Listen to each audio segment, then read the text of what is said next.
Da Venezia alla città del Palladio, il design approda a Vicenza. La firma della convenzione tra Università UAV di Venezia e le Fondazione Studi Universitari di Vicenza dà il via libera al nuovo corso di laurea per l'anno accademico 2022-23.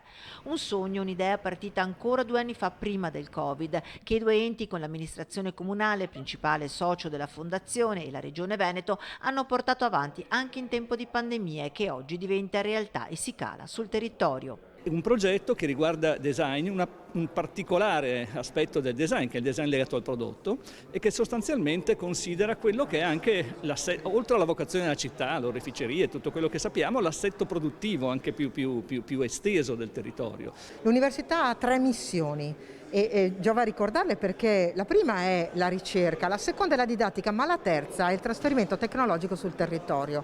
Ecco, qui si fa terza missione con una facoltà prestigiosa come Architettura di Venezia che viene in un territorio molto produttivo. Corso di laurea con test di accesso a 60 posti a disposizione al momento, che guarda al design del prodotto e al packaging con una spiccata sensibilità all'ambiente e alla sostenibilità, il futuro.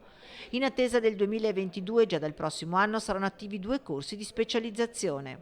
Uno appunto in design ambientale e per la circolarità, e l'altro invece è sul packaging design con particolare riferimento al mondo dell'oro e del gioiello. Sede scelta per ospitare il nuovo corso la palazzina ex Acin con Tra San Biagio in pieno centro storico, luogo palazzo identitario in un'area soggetta a nuovi futuri progetti di sviluppo. Ora si tratta di chiudere tra comune e fondazione per i lavori di sistemazione e portare la delibera in consiglio comunale. Sarebbe molto bello, sarebbe una bella sfida riuscire a portarlo in consiglio comunale magari per fine luglio, ultimo consiglio di luglio, altrimenti andremo a settembre.